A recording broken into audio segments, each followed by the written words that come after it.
Being Black and growing up in the church, that can be a complicated discussion. Nonetheless, it is an important conversation to have. All right, hello, you guys. Thanks for tuning in yet again. If you're watching, my name is Gerard Henry. And really quick, let's get straight to the point. Black Christians versus Black atheists. Of course, I watched it.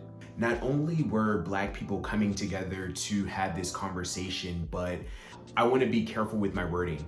Jubilee did a great job putting together a great panel of both Black Christians and Black atheists or Black agnostics. Their responses were very well thought out, articulate. This video came out 2 days ago, which is crazy because on March 18th, Miss Shannon, who is the ex-first lady of my church, we still stay in communication. Her and her husband, who is the ex-pastor of my church, they'll visit from time to time. Anyways, they go to a different church. And Miss Shannon, she reached out to me and she said, hey, we're having a Bible lesson on why millennials do not attend church. When I got this message from her, I was excited. And I was excited to kind of give her my point of view as to why millennials no longer attend church. I wrote to her and it says, millennial, age 30, male. The Bible, a message of compassion, forgiveness, and love. For many millennials, the church equals contradiction. The internet and media has largely weakened millennials' belief in the church. Today, I view church as a hypocrite's playground. Culture and traditions are changing. Many churches simply fail to stay engaged with their communities.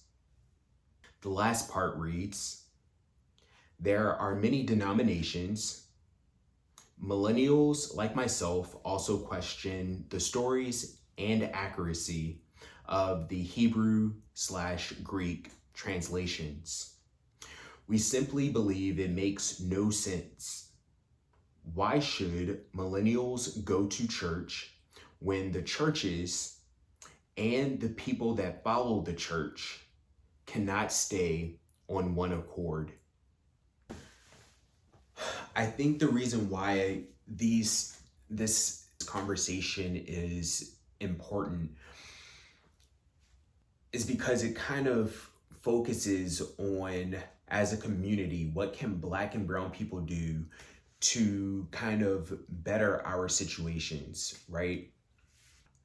It's such a complicated discussion to have, but I think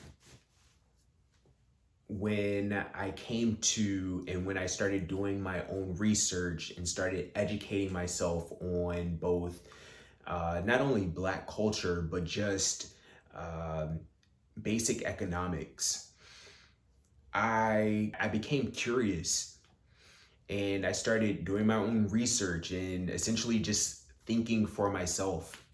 I think the church, I think it can sometimes handicap the Black community specifically. A lot of times we're just like, oh, just pray it away. You have cancer, pray it away. You're in a bad situation financially, pray it away.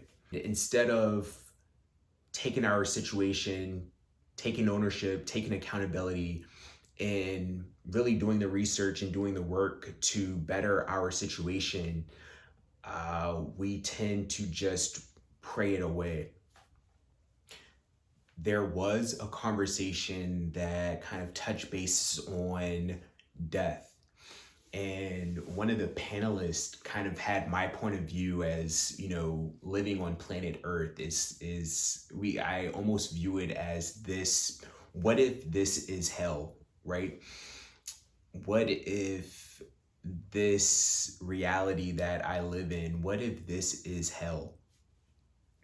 And sometimes, like, I do think that there's no black and white answer.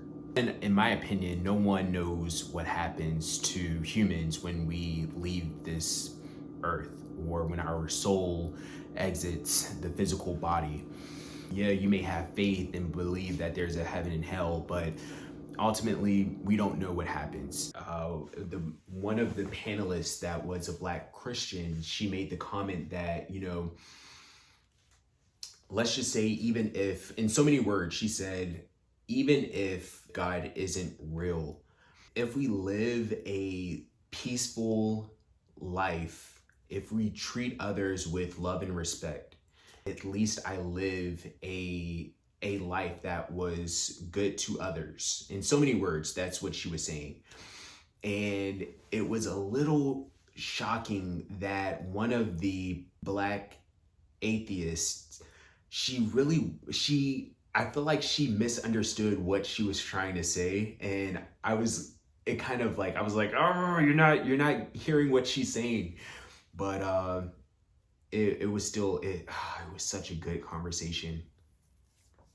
The black and brown community, I feel as though we've come a long way, but I feel like there's a lot more that we can do, a lot more that needs to be done to better ourselves.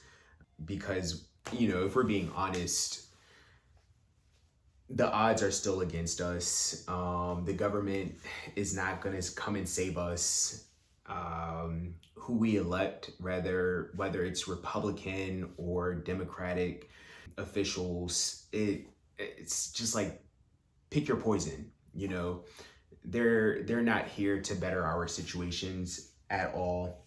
And so I do think it's a good conversation, because when, especially black people, when we have these conversations, we really dive into our culture and what blackness means to each individual within that conversation. Whether you are someone that's in the church or someone that has strayed away from it, what can we do to better our communities? What can we do to better ourselves?